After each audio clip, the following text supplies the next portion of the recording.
오늘 마태복음 25장 1절부터 6절까지 말씀 보시겠습니다. 오늘은 앞에 화면이 없습니다. 제가 컴퓨터를 놓고 와가지고 화면이 없습니다.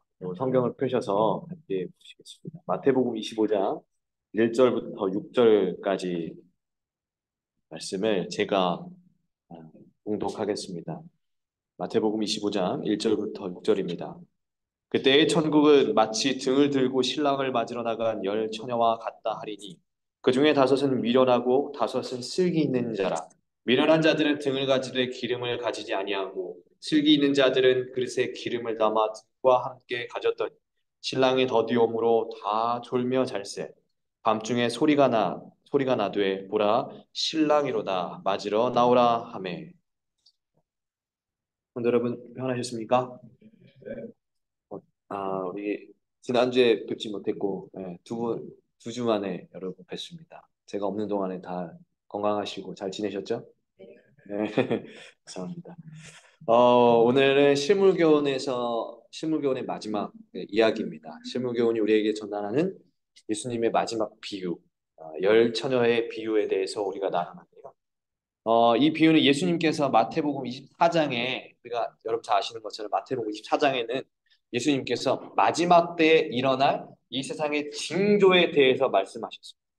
그리고 그 징조에 대해서 말씀하신 후에 그 징조에 관하여 조금 더 잘 설명하고자 또 예수님께서 오시기 전에 교회에 어떠한 일들이 일어날 것인가에 대해서 알려주시기 위해서 이제 세 가지 비유를 드셨는데 그게 바로 열 처녀의 비유, 달란트의 비유, 그리고 양과 염소의 비유입니다. 그중에 이제 오늘 우리는 이 열 처녀의 비유를 이야기하는데요. 혹 어떤 분은 이 열 명의 처녀가 신부라고 알고 계시는 분이 있어요. 신부. 네. 근데 이 신부가 아니고 이 열 명의 처녀들은 어떤 사람이에요? 우리 쉽게 말하면 들러리. 예. 잔치에 참석하기 원하는 들러리였던 거죠. 이 10명의 처녀들은 모두 결혼 잔치에 참석하기 원했습니다. 그런데 이 당시 이 나라의 이 동양의 풍습에는 어떤 것이 있었냐면 잔치에 결혼식에 아무나 다 갈 수 있는 것이 아니고 쉽게 말하면 청첩장을 받은 사람만 갈 수가 있어요. 초대받은 사람만 그 결혼 잔치에 갈 수가 있습니다. 어, 그런데 이 초대를 받지 않아도 그런 와중에 그런 초대를 받지 않아도 결혼잔치에 참석할 수 있는 방법이 한 몇 가지 있었는데 그 중에 하나가 무엇이냐면 신랑이 신부를 결혼잔치에 데리고 가기 위해서 신부 집에 올 때, 그러니까 결혼하려면 신부가 집에서 기다리고 있어요. 그러면 신랑이 이제 신랑 집에서 결혼식이 열리거든요. 그래서 이제 그 신랑을 데리러 가야 돼요. 신부 집으로. 그 신부의 집으로 신부를 데리러 갈 때, 어, 신랑을 먼저 맞이하는 거예요.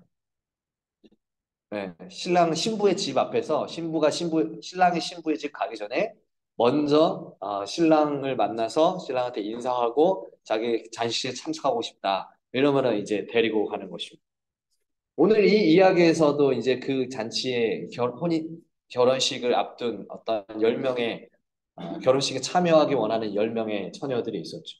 신랑을 기다리고 있습니다. 그런데 신랑이 옵니까 안 옵니까? 우리 이야기 잘 아시는 것처럼 신랑이 와요 안 와요? 신랑이 오지를 않아요. 1시간, 2시간, 3시간 아무리 시간이 지나도 밤은 점점 깊어가고 해는 이미 저물었고 밤이 점점 어두워져 가는데 신랑이 오지를 않는 것입니다. 신랑이 오면 신랑이로다라는 소리가 외쳐져야 되는데 그 소리가 나야 되는데 들리지가 않아요.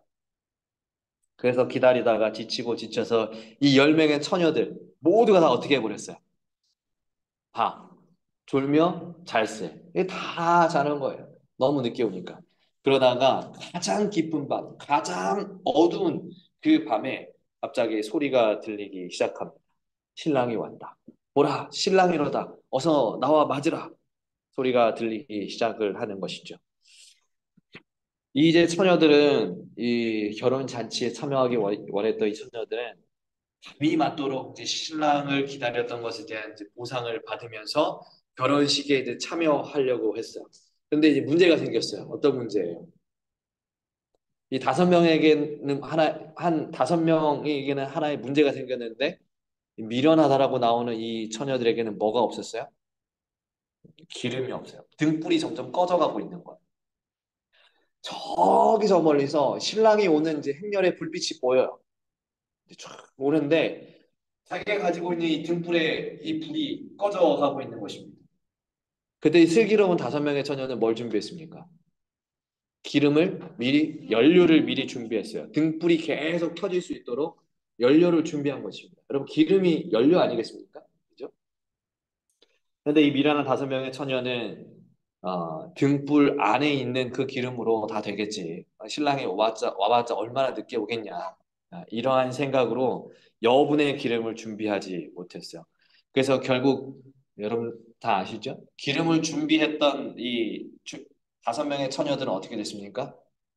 신랑과 함께 들어갔고 잔치에 들어갔고 나머지 준비하지 못한 5명은 그렇게 원하고 원했던 그 결혼 잔치, 혼인 잔치에 들어가지 못했습니다. 오늘 이것이 우리가 아는 이 열 처녀의 비유입니다. 여러분, 이 열 처녀의 비유에서 혼인 잔치가 의미하는 곳은 어디입니까? 이 처녀들이 다 가기 원했던 혼인 잔치, 하늘나라인 것입니다. 하늘나라. 요한계시록에는 이 요한계시록 마지막 부분에는 하늘에서 혼인잔치가 열린다고 그랬습니다. 신랑이신 그리스도께서 신부인 새 예루살렘 도성을 받는다고 그랬어요. 그때 우리가 많은 사람들이 흰옷을 입고 그 잔치에 참여하게 될 것입니다. 우리 모두가 가기 원하는 그 하늘나라를 오늘 열천의 비유에서는 혼인잔치로 비유하고 있는 것이. 그렇다면 이 신랑은 누구예요? 아, 예수님이고 이 10명의 처녀들은 누굴까요? 10명의 처녀들은 그 잔치에 참여하길 원하는 우리인 것이죠. 근데 오늘 이 이야기에서 어때요? 다 뭐 했대요? 기다리다가 지쳐가지고 다 뭐 했대요? 다 졸며 잘했어요. 그리고 이 10명을 다 뭐라고 불렀어요? 신분을 처녀라고 불렀어요. 이 처녀는 굉장히 순결한 사람을 의미하지 않습니다. 모두가 다 하늘에 가기 원하는 그 순결한 그리스도인들 성도였다라고 하는 거죠. 그런데 오늘 우리가 여기서 궁금한 것은 모두가 다 하늘에 가길 원했고 성도로서의 삶을 살았고 미련한 처녀든 슬기로운 처녀든 다 잠을 잤습니다. 그런데 도대체 무엇이 달랐기에 이들 한 부류는 하늘에 갈 수 있었고 한 부류는 하늘에 갈 수 없었는가? 잔치에 들어갈 수 없었는가? 그 차이점은 무엇이었어요? 여러분 잘 아시는 것처럼 뭐가 없어요? 기름. 기름이 하는 역할은 등을 비추는 것이죠. 등불을 비출 기름이 없었기 때문에 준비하지 않았기 때문에 혼인잔치에 들어가지 못한 것입니다. 모두가 다 예수님 믿고 모두가 다 하늘나라 가고 싶어요. 근데 그 기름이 준비되지 않으면은 등불을 비출 기름이 준비되어 있지 않으면 하늘 갈 수가 없는 것입니다. 여러분, 이 등이라고 하는 것이 무엇일까요? 등. 등이 하는 역할이 무엇입니까? 등. 빛. 그렇죠. 그 빛이 하는 역할은 딱 한 가지죠. 이 이야기에서 빛이 하는 역할은 어두운 것을 뭐하게 하는 거예요? 밝게 하는 거예요. 환하게 하는 거예요. 이것이 이 이야기에서 이 등의 빛의 유일한 목적입니다. 그런데 중요한 것은 그렇다면 이 기름을 가지고 있는 기름을 가지고 이 등의 불빛이 이제 나오는데 이 등이 무엇을 비춰야 하는 거냐? 무엇을 비춰야 하느냐라는 거. 이 등이 무엇을 비췄을까요? 이 어, 우리가 가볍게 생각해 보았을 때 이제 밤이 깊고 깜깜하니까 뭘 비춰야 돼요? 길을 비춰야 돼. 이제 신랑이 집으로 가는 길을 비추어야 했으면 우리가 짐작할 수 있겠죠. 뭐 당시에는 뭐 가로등도 없고요. 뭐 우리처럼 이 손전등도 있는 게 아니기 때문에 이제 그것으로 이 등을 가지고 길을 비추는 역할을 했을 텐데 그런데 이 등의 역할, 이 빛의 역할이 그냥 길만 비추기 위한 것이었 아니었어요. 만일 처녀들이 가지고 있는 이 등불이 신랑이 오는 그 길을 비추기 위함, 그것만을 비추기 위함이었다면 사실은 여러분 10명의 처녀들이 다 등불을 가질 필요가 있나요? 네. 10명이 다 가질 필요 없잖아요. 한 5명만 가져도 이 미련한 슬기로운 처녀 5명 그들이 준비한 기름 가지고 그 등불 붙여가지고 따라가면 충분히 갈 수 있잖아요. 그죠? 다 가질 필요가 없어요. 네. 또한 실물교지 407페이지 보면은 이 당시 혼례 행렬은 결혼 행렬은 횃불을 앞세웠다 그랬어요. 그러니까 신랑이 저 멀리서 오는데 생각해 보세요. 그 깜깜한 밤에 신랑이 오는데 어디에 그 처녀들이 들러리들이 있을 줄 알고 그냥 깜깜한 밤에 아무것도 안 비추고 왔겠습니까? 신랑이 올 때 그 앞에 횃불을 든 어떤 종들이나 친구들이 다 있단 말이에요. 그러니까 길을 비추는 목적이라면 사실은 10명의 처녀들이 다 가질 필요도 없고 처녀들은 어쩌면 등불을 가질 필요가 없을 수도 있어요. 길을 비추는 목적이라면. 그것만이 목적이라면. 물론 길을 비추는 것에 빛이 많으면 많을수록 좋기 때문에 그 역할도 했겠지만 그 외에 더 어쩌면 중요한 하나의 역할이 있다고 하는 것입니다.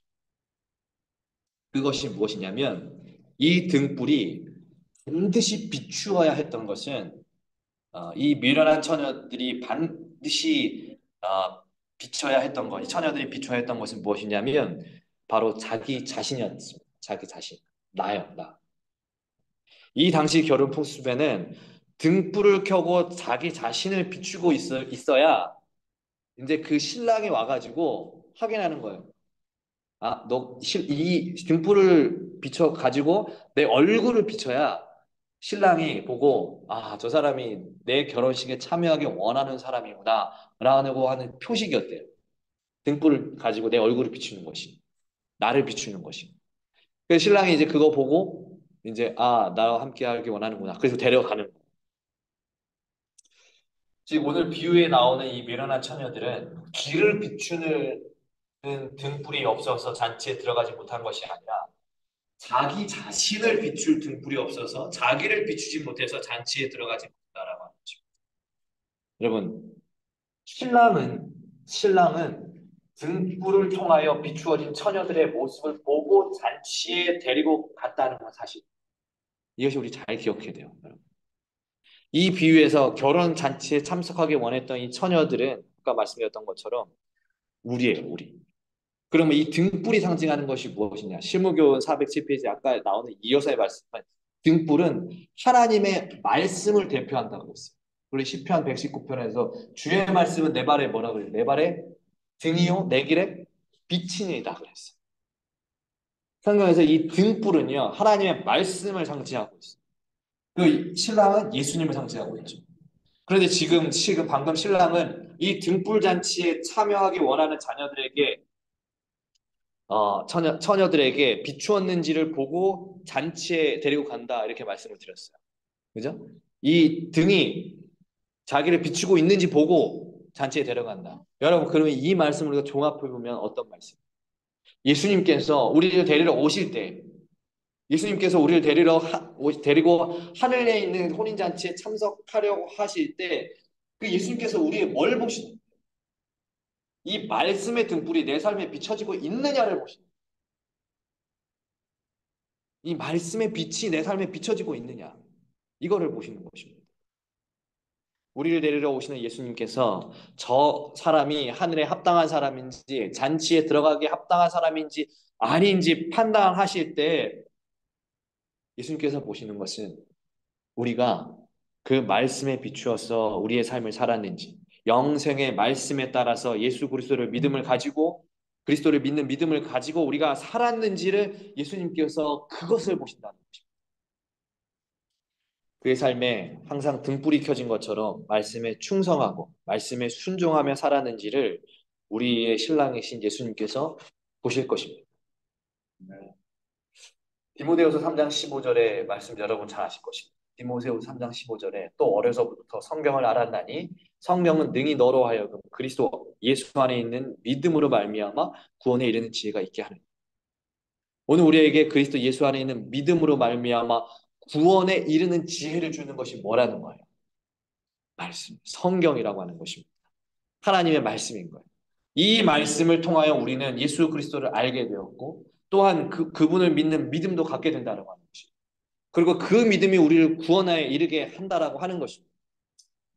그러하기에 예수님은 사람들이 이 말씀에 비추어 살았는지 말씀의 등불을 켜면서 살아가는지 이 사람들의 하늘에 가길 원한다고 하는 저 모든 성도들의 삶에 말씀의 등불이 꺼져 있는지 켜져 있는지를 반드시 예수님께서 확인하실 것입니다.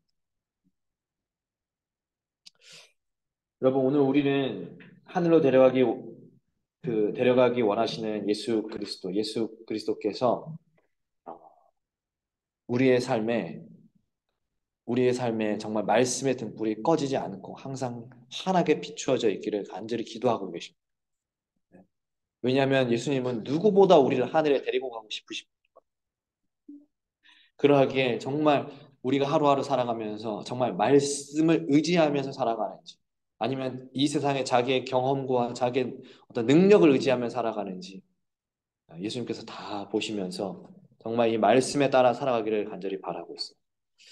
오늘 우리의 삶에 이 미련한 처녀들처럼 말씀의 불이 꺼져 있지는 않는지 우리는 돌아봐야 하겠습니다.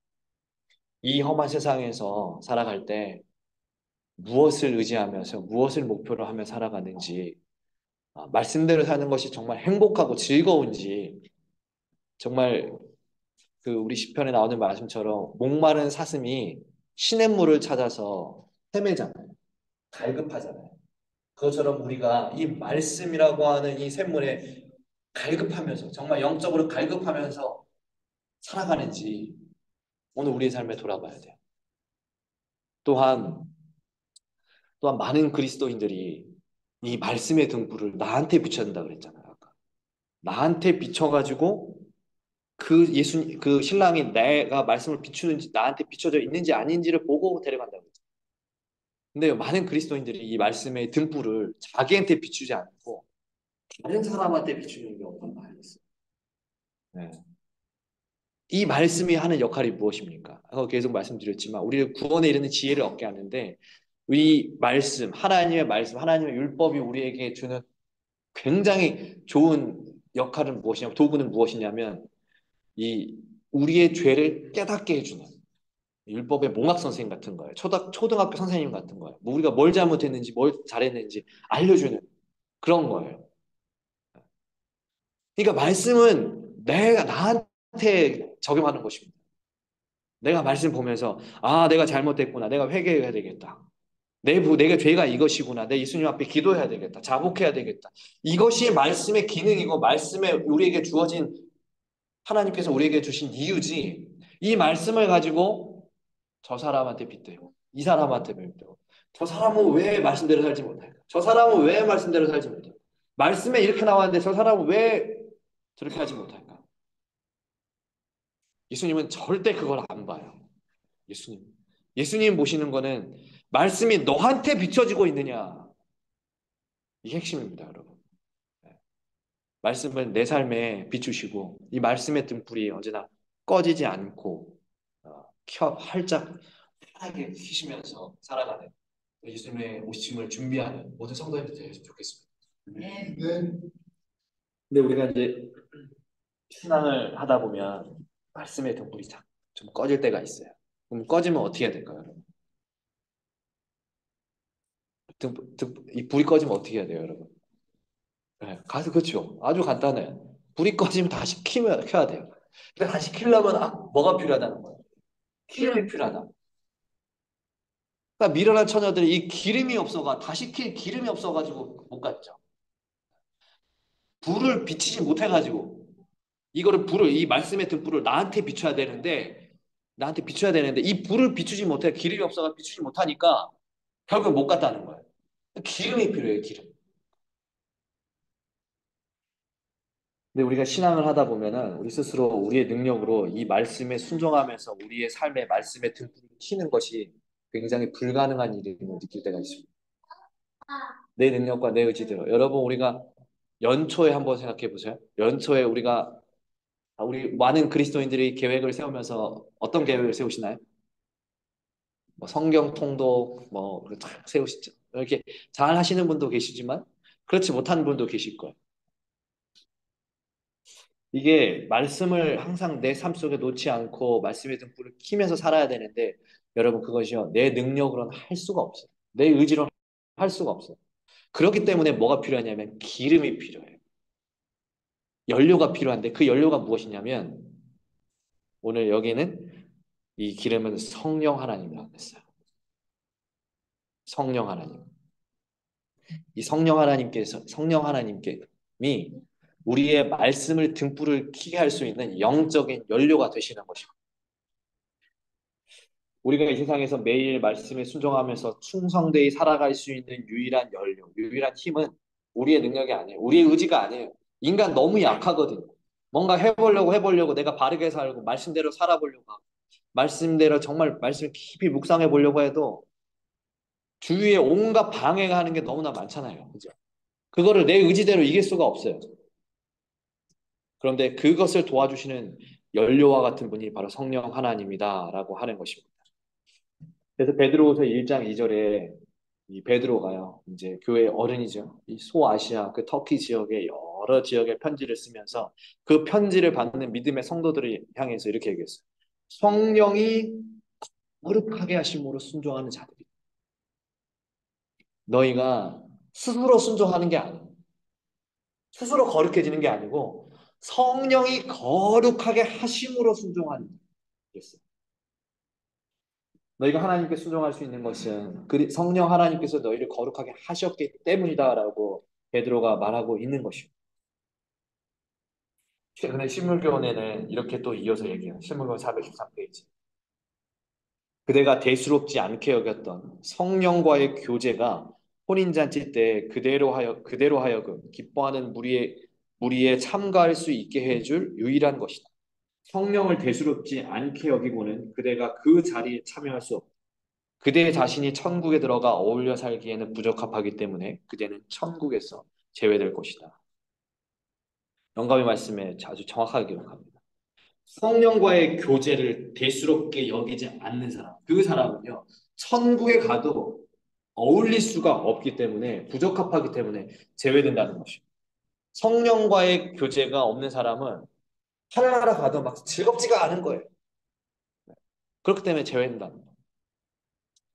오늘 우리의 삶에 성령과의 교제하는 시간이 있는지, 여러분에게 주어진 24시간, 그 시간 속에 성령 하나님과 교제하는 시간이 있는지, 우리가 반드시 살펴야 되고, 그 시간을 성령과 교제하는 시간을 우리의 하루의 일상에 반드시 포함시키는 모든 성도님이 되었으면 좋겠습니다.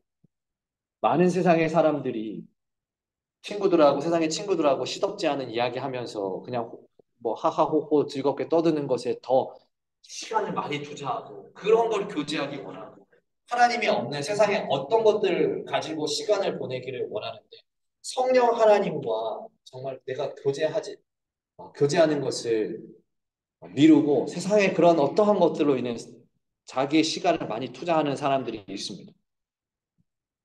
근데 그러한 사람, 성령과의 교제하기를 즐겨하지 않는 사람은요, 하늘에 데려갈 수 없다는 것이 선지자의 말씀입니다. 하늘의 음성입니다. 우리가 잔치에 들어가기 위해서는 반드시 성령의 능력, 성령의 연료를 여러분 준비하시기 바랍니다. 그래서 그 연료로 여러분 삶의 말씀의 등불을 환하게 키셔. 근데 그것을 언제부터 해야 되냐면 지금부터 하셔야 됩니다. 지금부터 해야 돼요. 우리 여기 열처녀의 비유 말씀에 보라 신랑이로다. 이 음성이 가장 어두운 밤, 캄캄한 밤에 신랑이 온다는 소리가 들리면 이미 늦습니다. 이미 늦어요. 우리가 준비라고 하는 것은 언제 하는 거예요? 준비라고 하는 것은. 우리 만약 예를 들면 여러분 가정에 누가 오신다고 생각해 보세요. 누가 손님을 오시는데 그 손님을 맞을 준비를 언제 하는 거예요? 초인종 눌러주면 하는 거예요? 그러면 늦어요. 그럼 늦어요. 벨소리가 들리면 늦습니다. 아직 예수님께서 우리를 구원하시기 위해서 은혜의 시간이라고 하는 것을 우리에게 주시고 있을 때 예수님께서 그 하늘 지성소에서 아직 나오시기 전에 그 지금 바로 이 시간 우리가 준비하지 않으면 안 되는 것입니다. 은혜의 시기가 끝나면 늦어도 너무 늦습니다. 초인종 벨소리가 들리면 늦는 것입니다. 그러하게 지금부터 여러분 성령의 교제 통하여 잘 준비하시고 이제 여기에 계신 모든 분들이 하늘에 이르기를 간절히 바라면서 오늘 말씀 마칩니다.